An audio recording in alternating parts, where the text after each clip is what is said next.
Hello and welcome to episode 28 of The Best Games Period.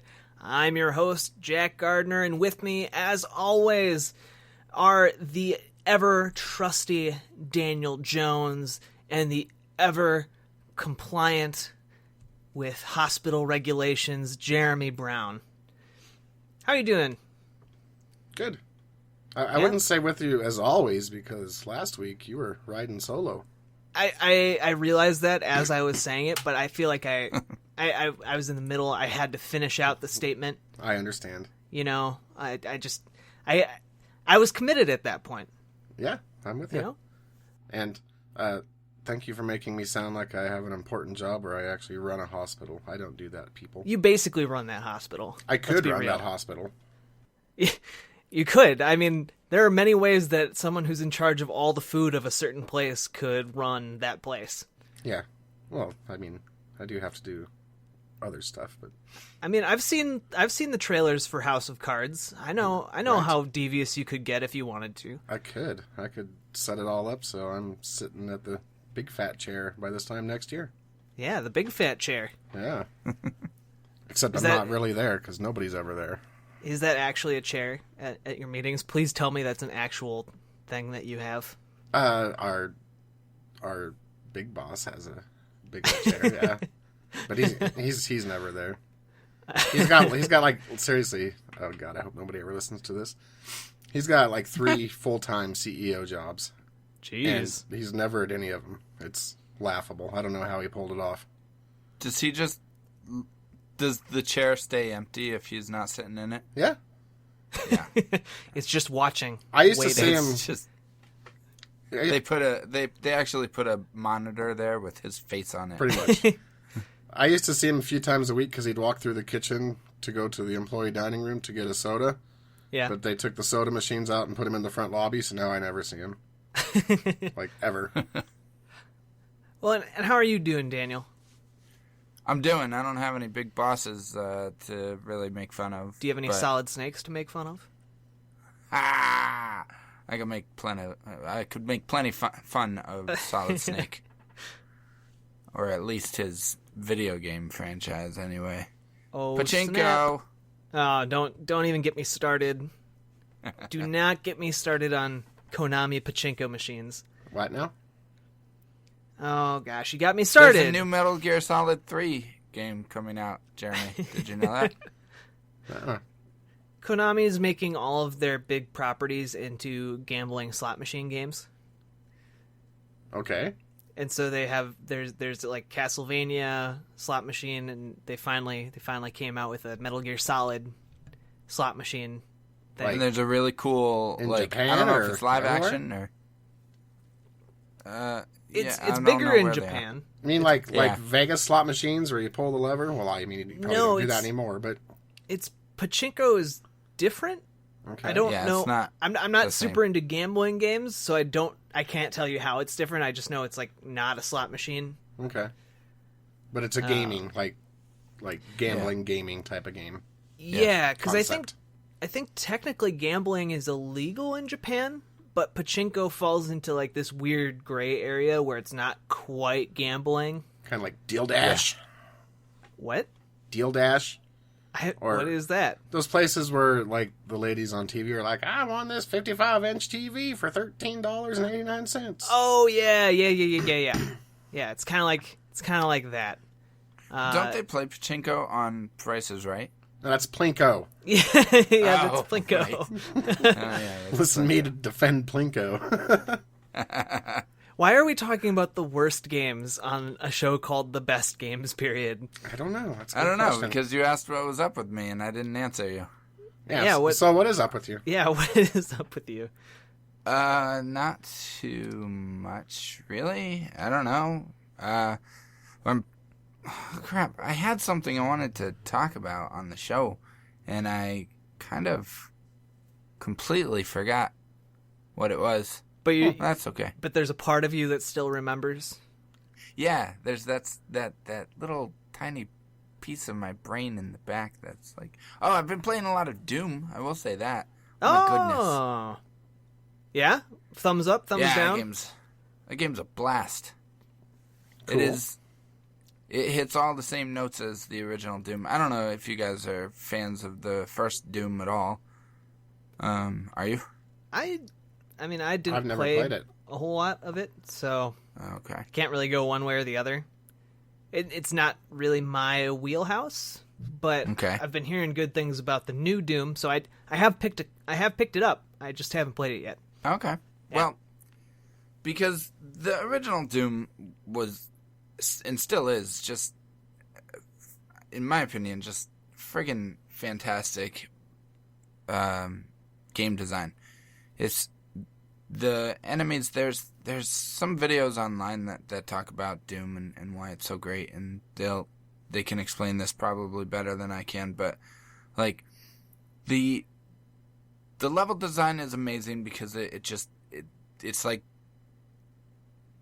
these mazes that interlock and loop back in on themselves, and you have to go over here and get a key card, then you loop back to this other place, and all of a sudden monsters spawn, and then you go through the monsters, and then you have to find this door that key card works on, but all the while there's all these hidden doors everywhere, and when you find a hidden door, it leads to a whole other path that Sounds an awful lot like Dark Souls.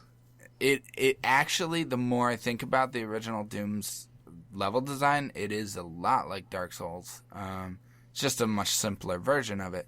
Right. And it's all on the same plane. Well, I mean, it's not completely because you do go up and down stairs and stuff, but you just look straight ahead the entire time. And there are elevators and whatnot. But what's really great about Doom is the way they balance the weapon variety with the enemy variety. And they force you to use different weapons depending on different enemies, but they always group enemies together in ways that they will complement each other. So they always have like the big imps with no weapons that just charge at you. I think they're called the imps. I could be completely wrong on what all of the enemies are called, but anyway, aren't they have imps the smaller I was ones? going to say the big imps. Yeah, maybe the imps are the smaller ones. You're right, but whatever the big ones that like charge at you with no weapons, like they'll group those with some of the guys that throw fireballs in the background. So you got to deal with the guys charging at you while the guys in the background are throwing fireballs at you, just like that kind of stuff.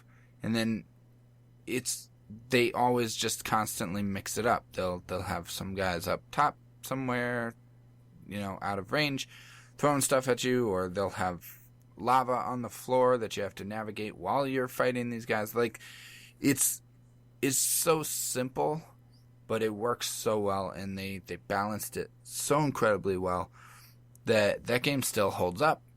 I've gone back and played it in the last couple of years, and I still had a blast with it. And this one basically follows all the same rules. So, and then switches that up by adding in a few new mechanics and rules of its own.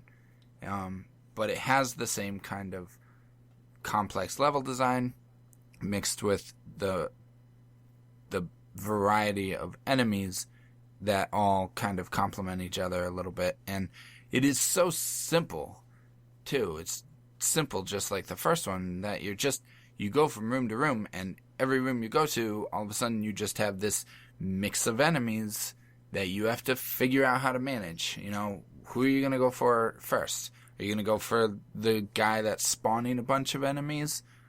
Or are you going to go for the little minions first and then go after him? And maybe there's two of them, so what's a minion and what's not a minion, like, you don't know.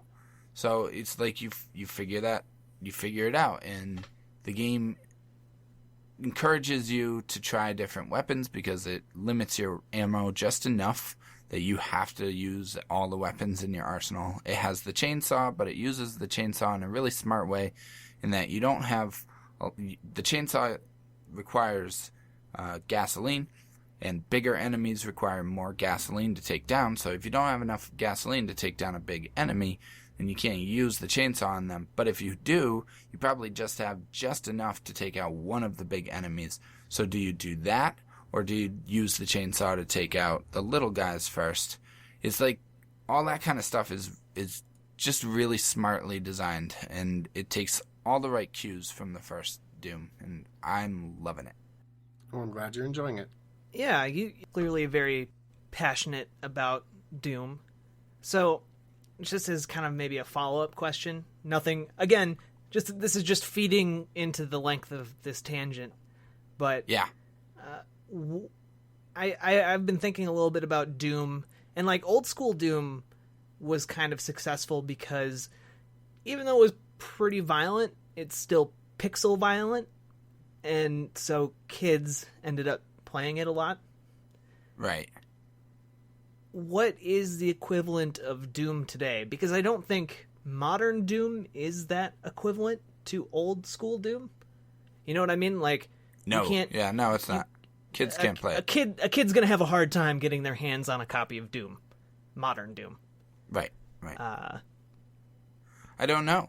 I have no idea. Like, kids play such different games now than they did back then.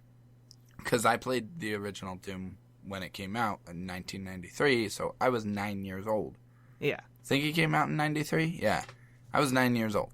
And then 10 years old when I played it in 94. Like, I continued to play it, but I was still pretty young. So, yeah. I don't know. A few years ago, I would have said Halo. But Yeah. I don't know that Halo's really on that level anymore. Yeah, Halo 5 Guardians seemed to really... like, it's gone. I don't hear anyone talking about that game anymore.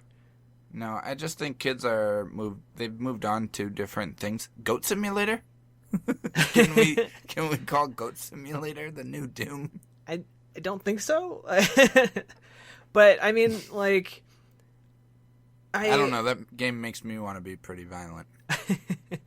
I was just thinking, because you were talking and you mentioned playing Doom as a kid, and going back to it, and you mentioned going back to it, and that it still holds up, and I was wondering if, and this is something I wonder a lot about games that are kind of reboots of older things, but would kids still enjoy Doom?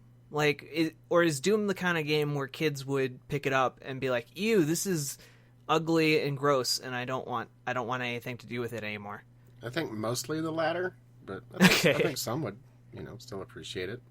Yeah, but I mean, they'd probably be like the 13, 14-year-olds who, you have to have a conversation with them first. I mean, there's just so many options out there. There's still a crapload of kids that start playing games like Counter-Strike Go every day. Right. And those, I guess, if we're just talking graphics or whatever, in comparison, look like crap to a lot of the games they could be playing. Right. True. Yep. So I don't know. I think there's so many more options for kids now too than there were back in the Doom PC days in 1993. Yeah, it's no longer. I mean, maybe I'm getting a bit ahead of myself, but when I was a kid, it was almost an obligation that you sunk like 100 hours into each of the games you owned, because it was a huge investment, and there wasn't anything coming out next week that you had to play necessarily. There wasn't a Humble Bundle where you got like 5 new games every month. You had one every couple of months, maybe. Yeah. Birthday, Christmas, maybe Valentine's Day if you're lucky. Maybe you managed to bum a copy of a game off one of your friends. Who knows? Yeah, that was really it. Like, I would play at my friend's house, and I would get a new game for my birthday and for Christmas. And I don't even think you've ever been able to rent PC games, have you? I mean, that's always been. Oh, no. That's actually a good question. Maybe around that time you were able to for a little while, I think, but that stopped pretty quick. Because I think it was like the mid-90s that places started using CD keys. Yeah. Yeah. Because I remember back in the old days, you could just share the CD pretty much. I'm trying to think. Yeah, I think you're right. Yeah. We'll have to, next time we have a PC guru on, we'll have to ask them that question.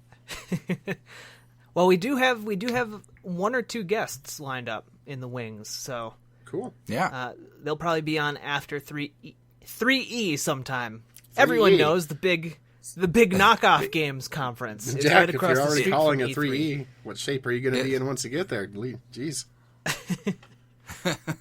Yeah, so are you all set for E3, Jack? You're going this year? You ready? I'm not all set, but there's nothing more I can do at this point. Like it's Right. Friday. It's 2 days until I actually get into LA. I leave on Sunday. We're recording this on Friday, and you'll be listening to this on Monday or sometime after that. Who knows? But yeah, E3 came up fast this year. Some things happened behind the scenes, and I wish I had gotten an extra like month or two to work on things, but it is what it is now, and we're gonna be at E3 covering all the conferences and the appointments and all that good stuff, talking with devs. It'll be good. That's So awesome. check in at extralife.org. Extra-life.org. We can follow all along with your exploits, and your previews and stuff, I assume, and interviews. Yeah, Are you gonna do- have. Are you going to do wrap-ups of the press conferences? Yeah, I actually have 3 people helping me this year. Sweet. In past years, I've only had like 1, 2 people. And so this year I have 3 people, all of whom I've worked with before or know pretty well and know will put their time in. So I'm pretty stoked about the possibilities this year. And we have people covering each one of the press conferences and getting an article up right away. We have, I have appointments to see like Titanfall 2 and Battlefield 1. We're going to be covering a lot of different stuff. It's going to be interesting. A lot of interviews with some lesser known devs too. So Look forward to it. Awesome. keep your eyes peeled. What are you guys expecting at E3? Let's just run that E3 down real quick. predictions? Yeah, let's all just make a couple vague predictions, and Okay. then we can get on to the main course. Yeah, we'll find out by the time this airs. Most people will know if our predictions are true or not. True, although if you're listening to this Monday prior to the Sony or Microsoft conferences, then you won't, maybe, depending on True. what our predictions are. So True. Go ahead, you guys shout some stuff out. What are you thinking? All right, Last Guardian. We're gonna see more of the Last Guardian finally. I've heard rumors that there's a playable demo.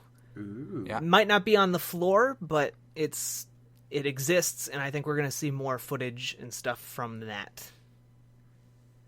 Yeah, I think that's a safe bet. Yep. Do you think it's coming out this year? I want to say yes, but my heart says 2017. I know. Me too, kind of. Are you excited for that game, Jack? I know you am. love Eco and Shadow of the Colossus. I am. I just have to figure that they're working on something really special. I mean, Otherwise, they wouldn't have kept working on it for this long. Well, yeah, and it must be something really unique, because everything I've seen about it just seems weird and interesting and cool, but it's been delayed and delayed and delayed and gone silent and all that stuff, all the background troubles with the dev team and the creative director leaving and all that stuff. But I figure there has to be some sort of giant potential. Otherwise, they would just scrap it, or I don't know. Yeah. I mean, it says something that the creative director is still working on the project, even though he's left the company. I mean, he must see potential in it. Right. Exactly. All right, Jeremy, what do you think? Just one prediction? Let's see. You can give more if I mean, you you want. can make another one. It doesn't have to be your own. I guess I'd really like to see Beyond Good and Evil 2, Ooh. or not. Like, if it's not there this year, then I'm just giving up on that game.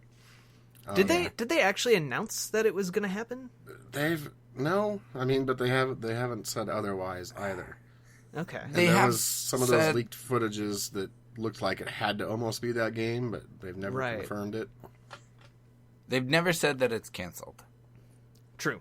They've never actually said it's in development. Did they? They have. Yeah. Okay. They said when Wild was announced, that other game that Michel Ancel is working on. Mm-hmm.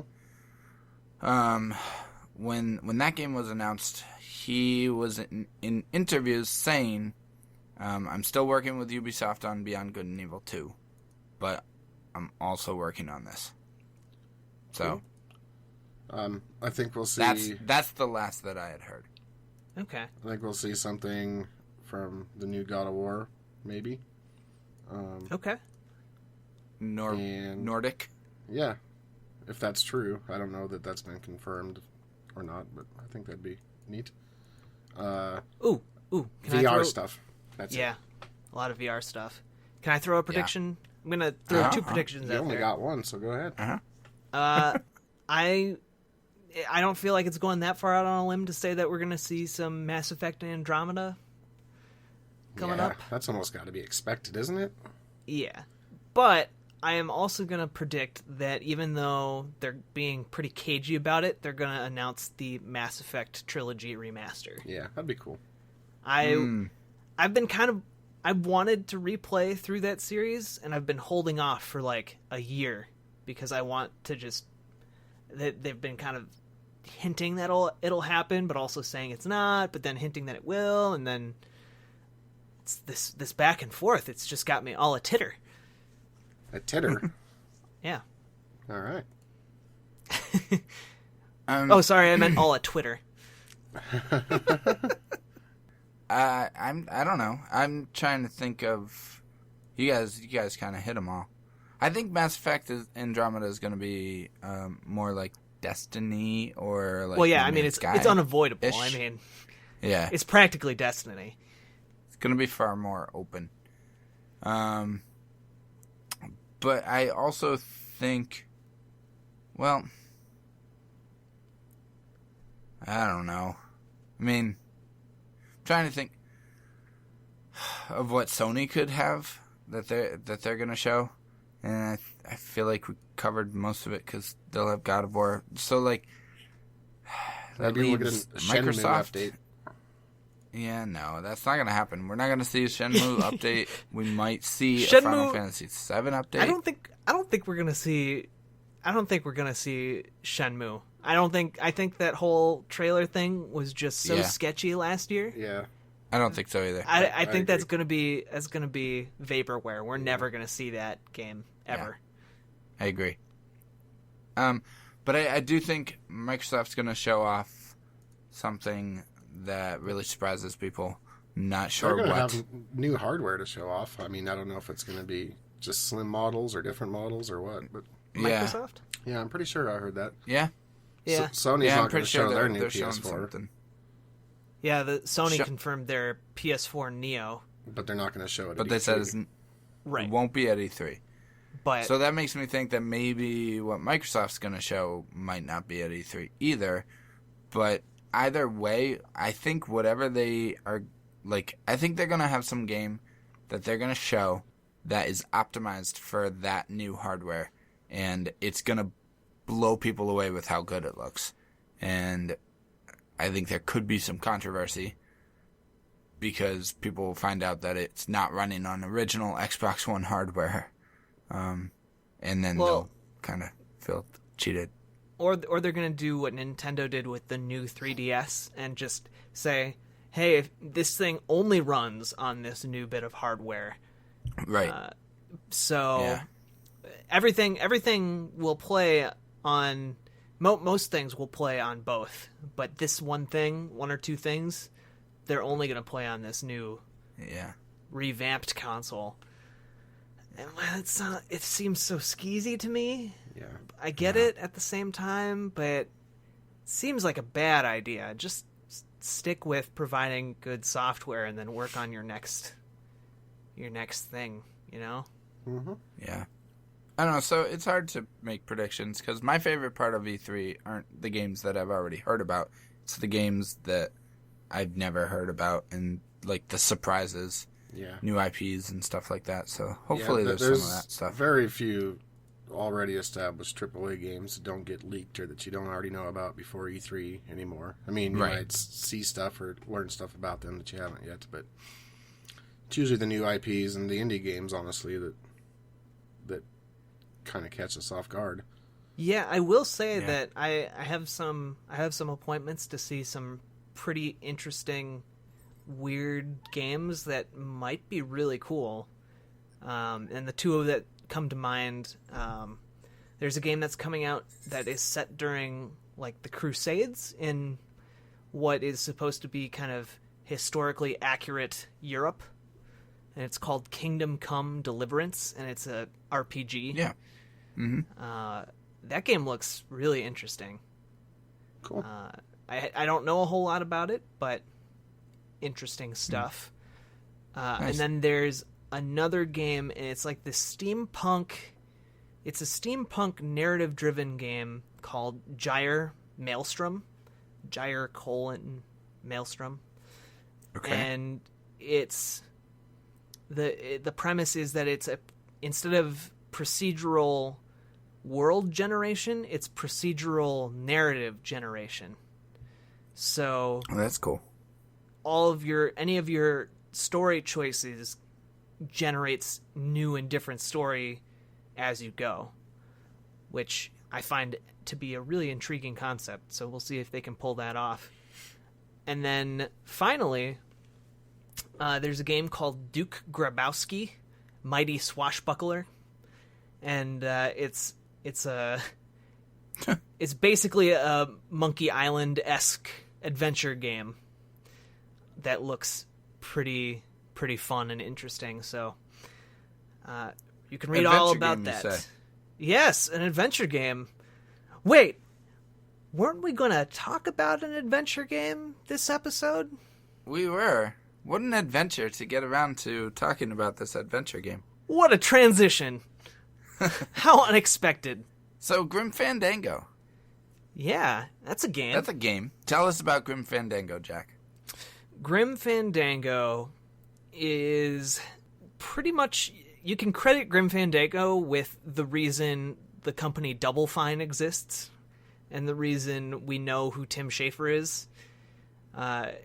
Basically, Tim Schafer worked as the project director of Grim Fandango at LucasArts, back when LucasArts existed and made adventure games, which was way back in the day.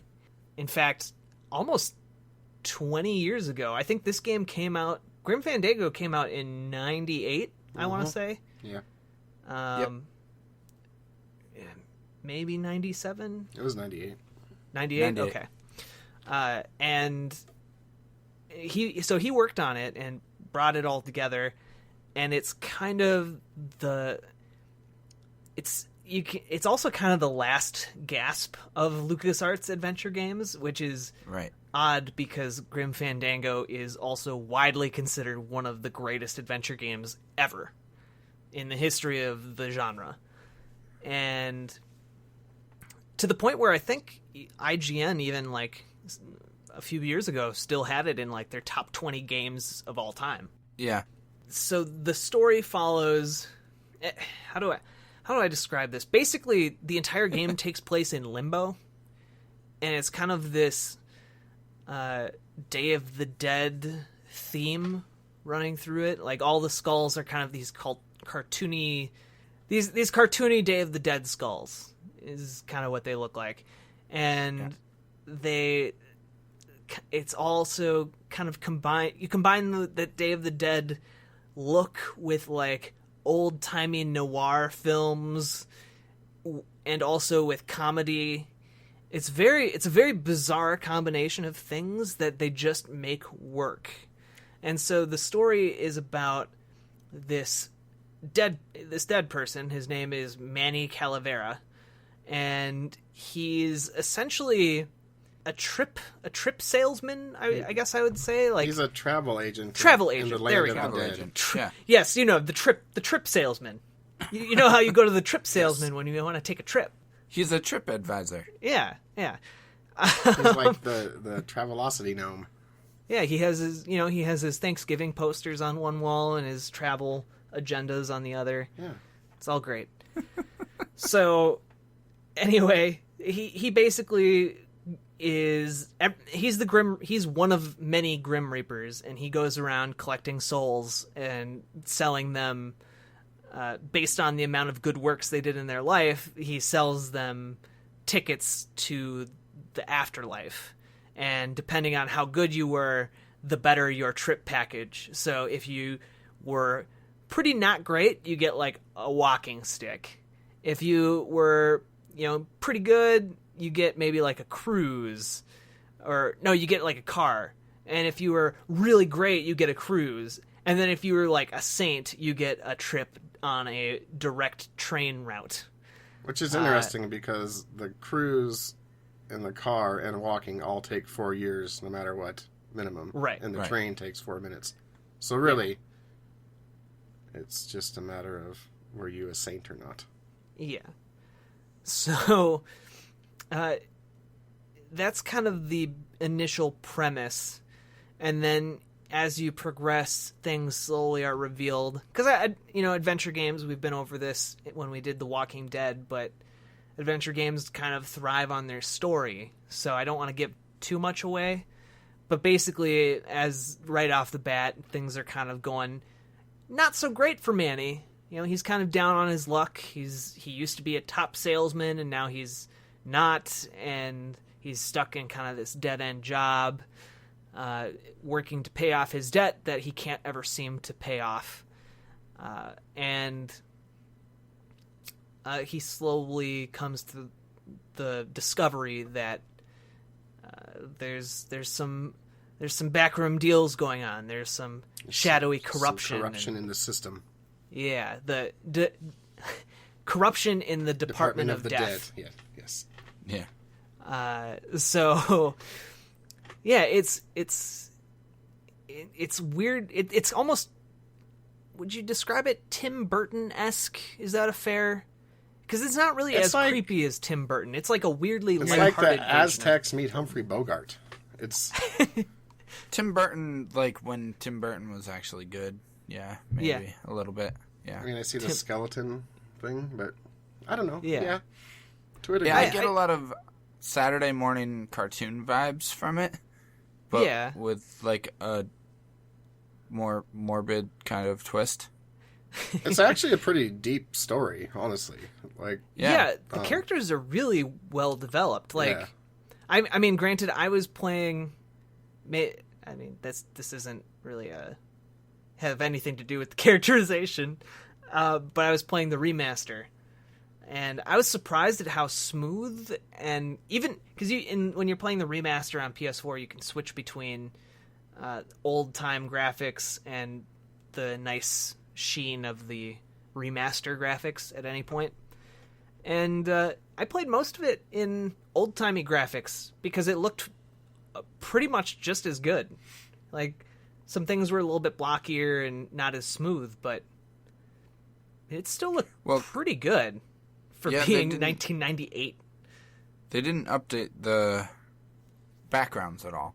So yeah, I mean, it's just the character models, and you're right, because I was playing it on the original graphics too, and I was just like, oh wait, I didn't even realize that I had it on the original graphics before, Yeah. It was great.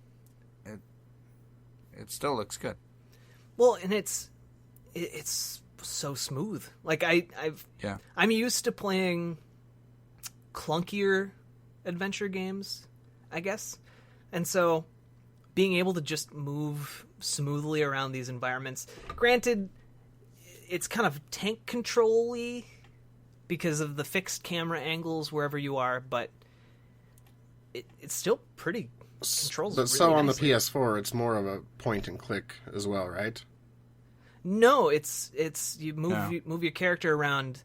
That is one of the complaints I had. You move your character around with your joystick or the directional pad. So And it does not work as well. And there's no indication of what is interactable and what isn't, aside from your character tilting his head a little bit. Yeah. Yeah. Which can make it really frustrating to find the things you need. Yeah. Right. In the 1998 one, I watched a video that had the developer commentary, and Tim Burton. Good God. Thanks, Daniel. we confused him. Tim Schafer talked about how he was so adamant about having the tank controls in the original, and how that was, looking back, it was a mistake. So they said they'd change that for the remaster. So now I'm kind of curious as to just how bad the original was when it comes to controls. To be honest, it's not really terrible in the remaster until you get to a little bit into the game, maybe like after kind of maybe the introductory act, I would say. You get access to driving around a car, and the car is awful to control. Granted, it's very smooth, but it is a pain in the butt to try and get around obstacles and figure out what's in your way and all that stuff. So I wasn't a fan of that, but in general, I was very impressed with the technical aspects of Grim Fandango, and I was not expecting that at all. And I think it's worth noting too that people couldn't really play Grim Fandango for a long time.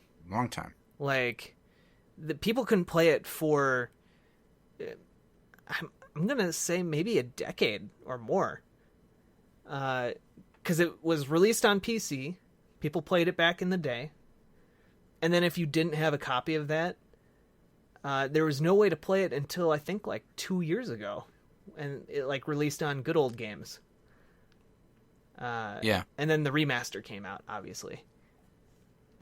Well, I mean, and it's a testament to the game that there was so much desire to play it again. Oh yeah, people flipped out at the E3 when they announced that. Yeah.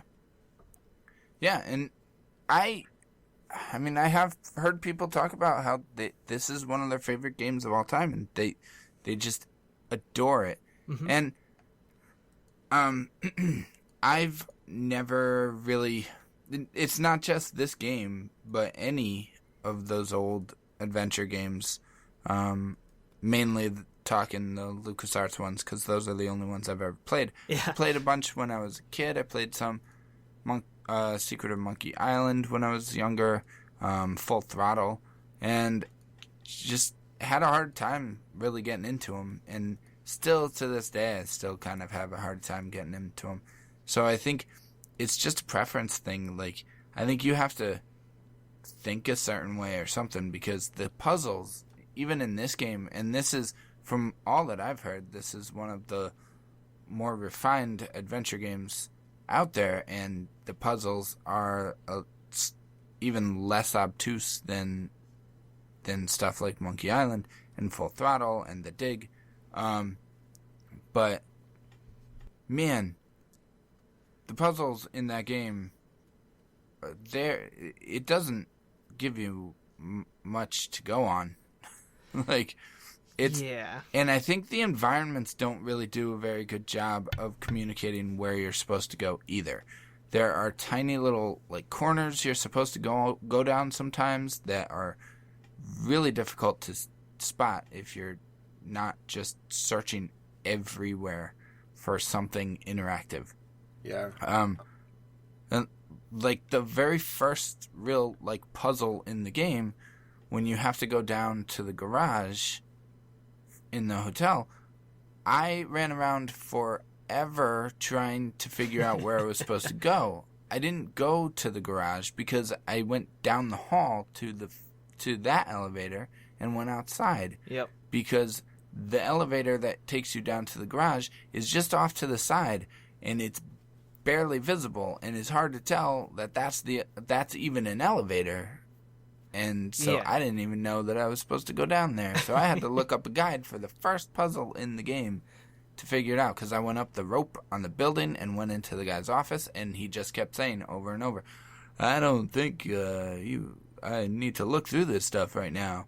I was like, if I hear that one more time, I'm going to throw the PlayStation out the window. Yeah, there's a part of me that, because I'm kind of built the same way to you, Daniel. Like, old school adventure games, I like them, but I like experiencing them with someone who has already played them. Yeah, which is, or a guide. It's unfortunate. Well, because I think a lot of people who really love these old school adventure games, they grew up with them. And I think there's a certain amount of nostalgia involved with, like, associating that with, you know, we talked about it actually at the beginning of this episode. You know, back in the day, you played the crap out of whatever game you had.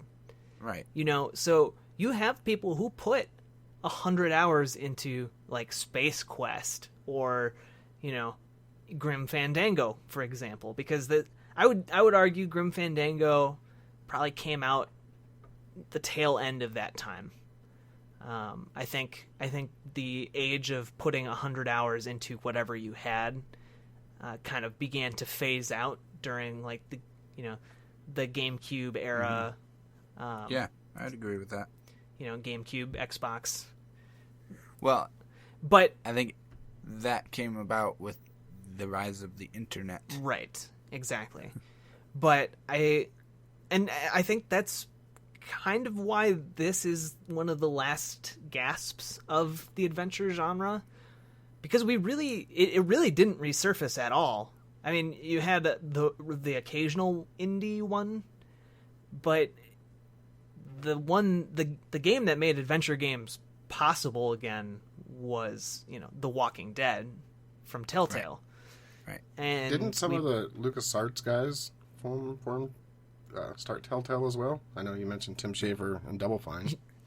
You know, I don't know offhand. Do you know, Daniel? As far as I know, some of the people that founded Telltale started at LucasArts, yeah. Okay. Yeah, LucasArts, if you don't know who they are, they're incredibly... They left a huge mark on the industry. They're gone now, but they birthed so many different companies and so many different developers that are extremely talented all over the industry. So, and probably their biggest mark was the adventure game genre. Was left on the adventure game genre. They weren't the first company to do adventure games. No.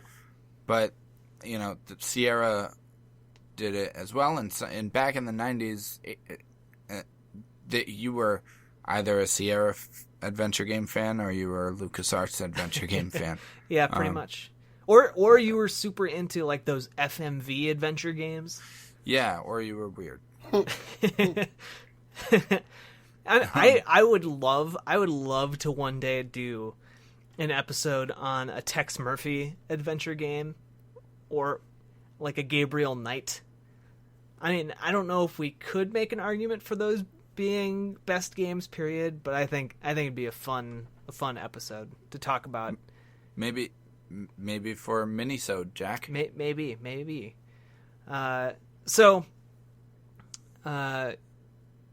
Basically,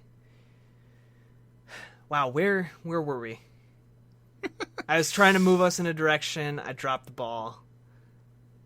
No, you were talking about people playing games for a long time. Oh, yeah. Back then.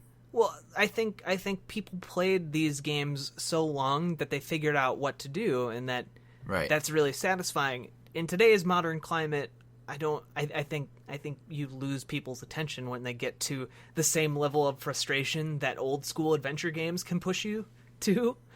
Like, I got further than the first puzzle in Grim Fandango, but I eventually had to look up a guide. I think it was for after you get through the office building, you start uncovering some corruption, and then there's these birds on the roof, and you need to get their eggs. And Is that what you do with the birds? Because I thought I needed to attach a bird to the rope so that the bird would fly up to the ladder so that I could climb up the ladder.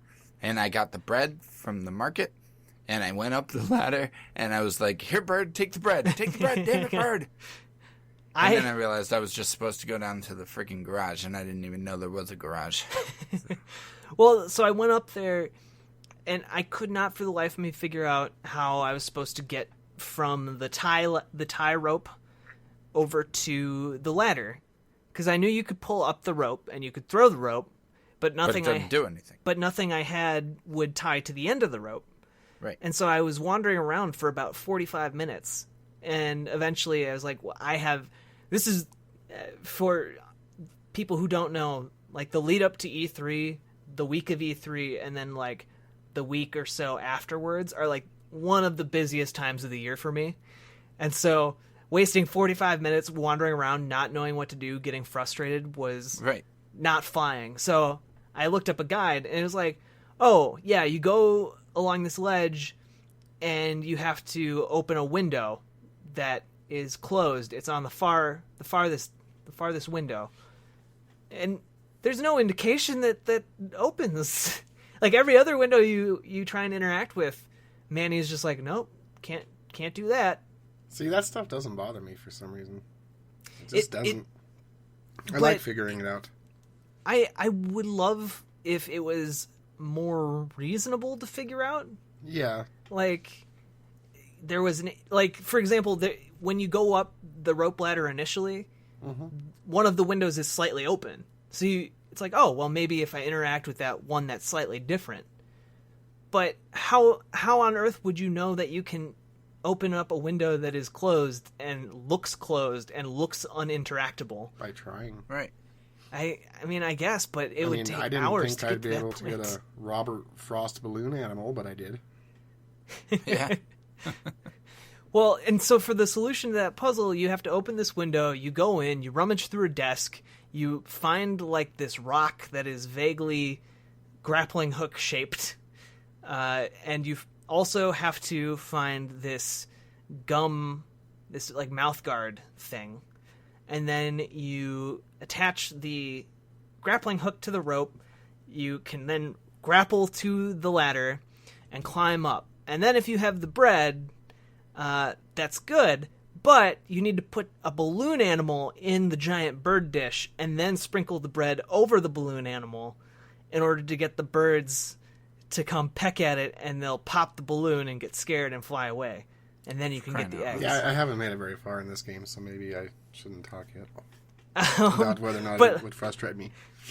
But I mean, those are solutions that if you had an enormous amount of time, you could find. But I think it takes a special person to really enjoy that, and I don't mean to say special person like in a derogatory way. I just mean like patient, a patient person who finds that rewarding. Yeah. Right. And if you're limited on time and don't have much experience with adventure games, then this might not fly well with you at all.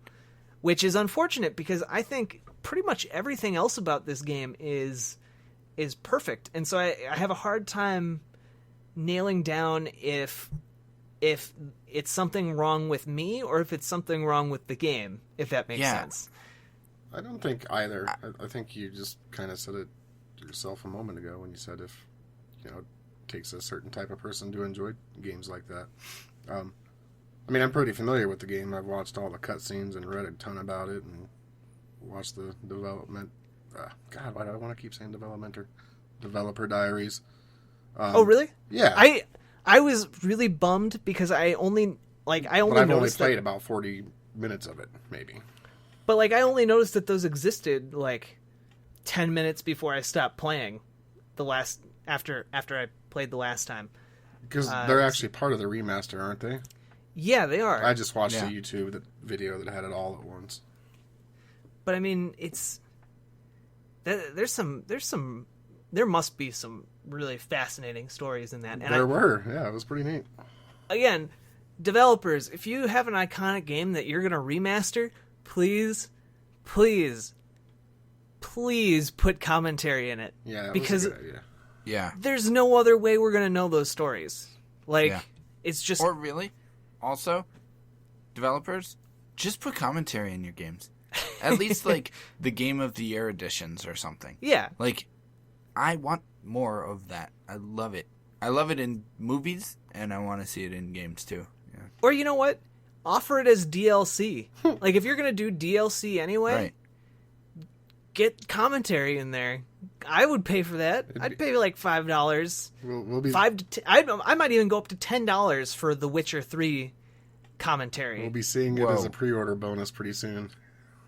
I see now that's an actual pre-order bonus that I would get behind, True. because that's super interesting to me. I don't care too much about outfits or a new gun or something, but give me like the Criterion collection, but with video games. Yeah, I'm with Like, you know, give me. I'll pay like $30 for a copy of Missile Command with like an hour commentary track by its designer. If he's not dead, I don't know if he's dead or not. you. He might be. Probably. So, you mentioned, like, it's a shame that the puzzles are so obtuse, Jack, because the rest of the game is really well done. And I agree. I completely agree with all of that. But I'm so torn because the puzzles are the game. You know, like the puzzles are like the meat and potatoes of what makes it a game. Yeah. And I'm trying to imagine how you could do it differently. Like, is there a universe in which Grim Fandango works as like a Telltale style adventure game? I don't know. I think that would fundamentally change what people liked about it, because people like the crazy, weird solutions to things. People like those obscure, abstract puzzles. So I mean, Yeah. maybe it's just a matter of clarity in the game display, like clarity between what is interactable and what isn't, clarity in or some sort of hint system. I don't know. And maybe I'm saying things right now that fly in the face of all old school adventure gamers right now, and I'm just like ticking off a large number of people, but I'm just thinking out loud. Well, I mean, it sounds like the puzzles in this game are really more trial and error. Like, there's nothing you can know or do ahead of time to really figure it out. Like, it's not necessarily skill puzzles as it is like I never knew why that balloon animal guy was there, but I figured there must be some reason for it at some point or another. So I got a balloon animal, but I did climb the tie rope, and I went into Don's office or whatever his name was. Yeah. And messed around there a bit until I just got tired of hearing that I have to go to the poisoning. So I never even climbed up and saw the birds or any of that stuff yet. But yeah, I mean, and like, I'm playing on the phone, and I know, Jack, you said on PS4 you can run. So far I haven't found that option, and it takes forever to walk across an area. So if I had to walk back and forth, 10 times trying to figure out different ways to put the bird's nest together with the bread and the balloon and whatnot, I could see that as being frustrating. And not necessarily skill, it's just trial and error. Well, and so I guess maybe moving away just from the game slightly, I mentioned at the beginning when we started talking about this that, without Grim Fandango, there's no Double Fine. And I think Double Fine is hugely important to indie gaming in general. Like, I mean, indie, Double Fine made Psychonauts, which, we'll probably talk about on this show one day. They made Brutal Legend, Costume Quest, Iron Brigade. They made a bunch of different games. I actually like Brutal Legend quite a bit, personally. Broken Age. I like that game too. I don't think it's one of the greatest games ever, but, it was enjoyable. Yeah. A bunch of these different games that, even if you haven't played, you've probably heard of them. But beyond that, they run this program called Double Fine Presents. Are you guys familiar with that one? A little bit. Yeah. Basically, the premise is Double Fine opens up their studios and Game Jam, right? Their offices and publishing capabilities. Like, basically, they open their office and say, like, hey, indie devs, you can come use our equipment to make games. And then we will, if they meet our standards, we will publish them. So through that system, games like Gang Beasts happened, which is kind of this fun little brawler game. And you have a few other ones too, like Escape Goat, I think was one. Do you guys remember the it kind of caused like a weird controversy. It was called Mountain. No. It was just it was like a simulator type game where you play as a mountain. But you don't actually do anything. It's basically a screensaver. But it's a game. What? Yeah. Yeah, it's kind of a joke. Yeah. But it's also not at the same time. Like, it's, I don't know. It's very bizarre. That is bizarre. But it's like $1 or something like that. I think I'm just gonna right now hop on Steam real quick and see if Mountain is still even for sale. But I remember people got really upset about it, actually, because it's not a real game. Yep, it is $1 on Steam right now. Let's see. Wired wrote about it. Nothing you do in this game matters, but you'll still obsess over it. Well, why? Oh man, I don't even know. I'm not even gonna. Features: no controls, automatic save, audio on and off switch. Time moves forward. Things grow and things die. Nature expresses itself. Patrick Klepek wrote about Mountain. Welcome to an existential nightmare. I mean, to get back to Double Fine and Tim Schafer. Sorry. But like, Tim Schafer's so funny. He's a very talented writer. He's got his own style of humor, and it's really distinct, and you can see that in Grim Fandango very well.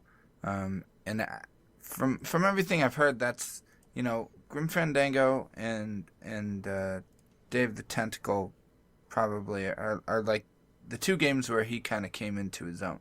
Yeah. And that's one of the things that I have to say about this game is everything I've seen from it, everything I've played of it, it's really funny. And even when it is frustrating you, it's still able to make you laugh. Yeah. And so that says something. And that's definitely important to note, because it's hard to make a funny video game. People don't do it very often at all. Especially one where the laughs come from the writing, not from like unintentionally bad gameplay or something, Yeah. So it deserves props for that. I mean, I think Tim Schafer, you mentioned Tim is very funny. I think you can sum up Tim Schafer really, really well in that he had two of his credits while working on games for LucasArts.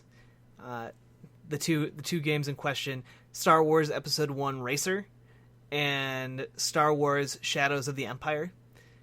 In both those games, he's credited with the role of never actively tried to sabotage the project. And I mean, like, that's just funny. Like, that is literally what it says in the credits. Never actively tried to sabotage the project. That's funny.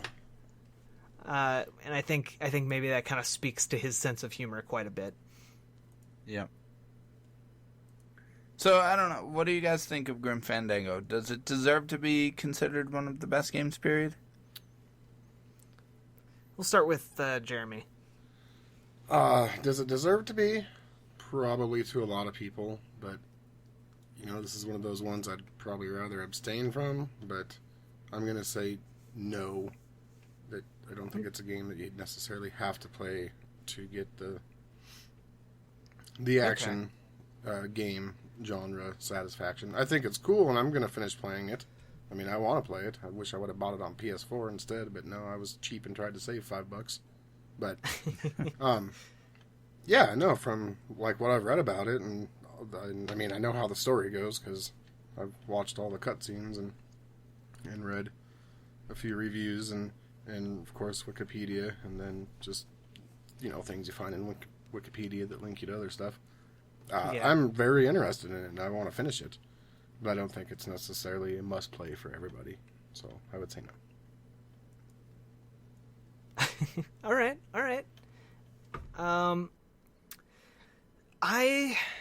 I'm torn because I know I'm not a huge adventure game buff. Like I said, I like playing them, but I like playing them with people who have already played them and know what they're doing, or I like watching other people struggle with adventure games. I'm not huge on those kinds of puzzles myself. Like, I get frustrated and I just want to stop playing because my head hurts. But to its credit, I think Grim Fandango is one of the best ones of those I've played. Right. And the production values and the clear amount of effort that went into the game, and the writing and voice acting and all these different things kind of come together, and I'm just like, I can see why people say it's one of the best adventure games ever made. Period. And so I kind of was leaning towards no when I was going into this, but I think I have to go yes. Just on historical value alone, I think it would have to be a yes for launching Double Fine, and I think it would have to be a yes for all of these other things that I find. Even though I don't think I'm its intended audience, I think it does so many of these things well that I have to give it a yes. It's one of the best games, period. But that being said, I wish I was one of the people that this game appealed to. I wish I was one of those who is super into these abstract puzzle solutions and all that stuff, because I feel like I would enjoy the game a lot more. Yeah, I'm pretty much on that same level. I do think this deserves to be one of the best games, period. I'm not into it myself, but as far as just adventure games go, it seems like one of the better ones that I've ever seen. And just the story and setting and humor are so well executed all around that I think it deserves notoriety just for that alone. And it's unfortunate that it came when it did, because it was kind of saddled with all of those adventure game tropes that I think basically the industry grew out of, for the most part.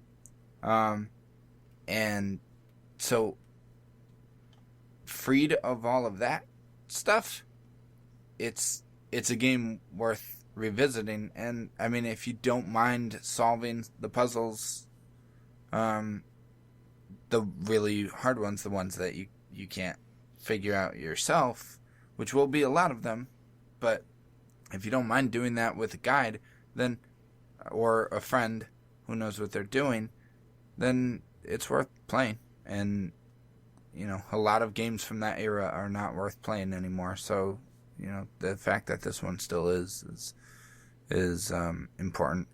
And the fact that the story still holds up. I don't think we really talked about the story enough, but it's still very entertaining and unique.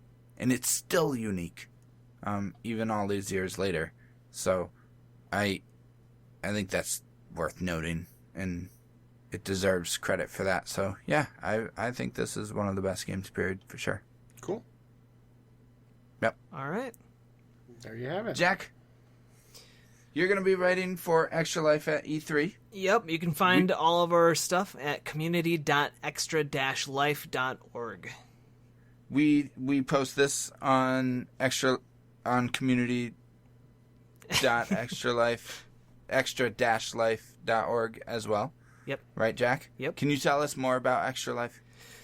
Well, so Extra Life is basically this charity. It happens all year, but we arbitrarily pick a day. This year it's November 5th, and it's kind of like a charity walkathon, except with games. So you get friends, family, strangers to pledge you money and donate to your cause, and then you, as you sign up, choose a local Children's Miracle Network hospital that you want to support. And all the money that you raise goes directly to that hospital to pay for the treatment of sick and injured kids.